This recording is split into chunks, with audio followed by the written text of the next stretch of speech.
Israel rejected calls for a ceasefire.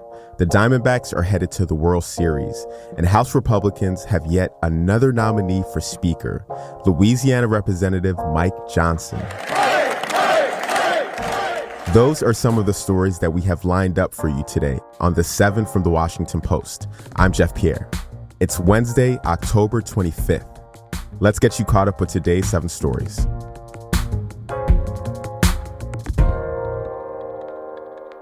Israel rejected calls for a ceasefire in its war against Hamas.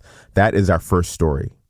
United Nations Chief Antonio Guterres called for an end to the fighting yesterday. It came as Israel stepped up its deadly airstrikes this week in Gaza. Palestinian officials say the death toll there has passed 5,700 people. Israel's ambassador to the UN sharply criticized Guterres and called for his resignation. White House National Security Council spokesman John Kirby also rejected the call for a ceasefire. He said it would only benefit Hamas, the Palestinian militant group who attacked Israel on October 7th. Israeli officials say Hamas killed over 1,400 people. One of the hostages taken by Hamas on that day spoke to the press yesterday. She had been released from captivity on Monday. She described being held in a spiderweb of tunnels underneath Gaza. The U.S. also announced yesterday it would be sending more military equipment to Israel for its Iron Dome. That's the air missile defense system that protects Israel from incoming rocket attacks. At number 2, House Republicans went through 2 Speaker nominees yesterday. It was another wild day on the Hill. First up, House Republicans chose Majority Whip Tom Emmer as their 3rd nominee in 3 weeks. But just a few hours later, he dropped out after being criticized by former President Donald Trump. So House Republicans had to come up with yet another plan. They picked Representative Mike Johnson of Louisiana as their 4th Speaker nominee. He plans to hold a House vote on his candidacy today, but it's not clear if he can get the required 217 votes on the House floor to become Speaker. So you guessed it, we could be doing this all over again tomorrow. Another Trump co-defendant pleaded guilty in the Georgia election case. That is number 3. The co-defendant is Jenna Ellis. She's a former lawyer for Trump's campaign. She pleaded guilty yesterday to illegally conspiring to overturn Trump's 2020 election loss in Georgia. As an attorney who is also a Christian, I take my responsibilities as a lawyer very seriously, and I endeavor to be a person of sound moral and ethical character in all of my dealings. If I knew then what I know now, I would have declined to represent Donald Trump in these post-election challenges. I look back on this whole experience with deep remorse, and I now take responsibility before this court and apologize to the people of Georgia. Thank you. This could have big implications for the former president. Ellis agreed to provide evidence and testify against other defendants in this case, including Trump. And in a separate civil case in New York yesterday, former Trump attorney Michael Cohen testified against Trump. He said Trump ordered him and others to increase how they valued his assets, to bump up his net worth.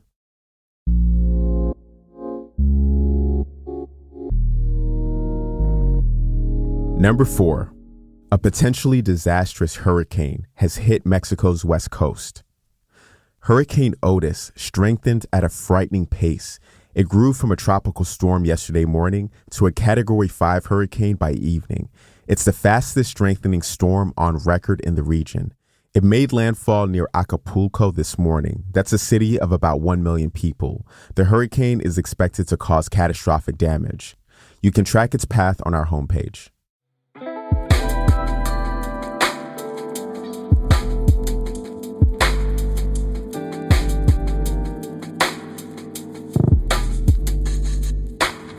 At number 5, Meta was sued by 41 states and D.C. yesterday.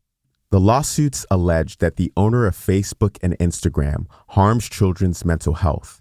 They say that Meta hooked children on its platforms using harmful and manipulative tactics, and that Meta harvested their data and violated federal laws on children's privacy. This is the most significant effort yet by state enforcers to tackle social media's impact on children.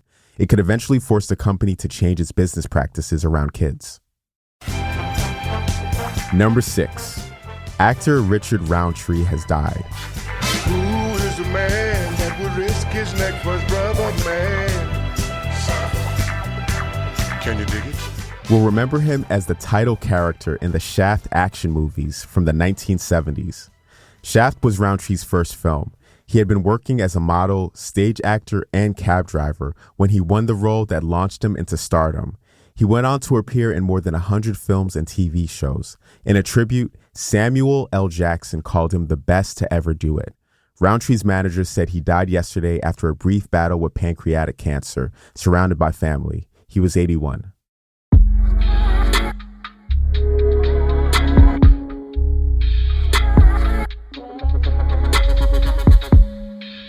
And at number 7, the Arizona Diamondbacks will face the Texas Rangers in the World Series. Last night, Arizona beat the Philadelphia Phillies 4-2 in Game 7 of the National League Championship Series. The upstart Diamondbacks, led by rookie sensation Corbin Carroll, were never expected to get this far. The Diamondbacks have won the National League pennant, and the Fall Classic will return to the desert for the first time in 22 years. And with that, the World Series is set. Game 1 of the best-of-7 series is Friday in Arlington, Texas. The Rangers advanced Monday by eliminating the defending champion Houston Astros in 6 games. All right, you're all caught up. Don't forget to like and subscribe to the show. I'm Jeff Pierre, and I will meet you back here tomorrow.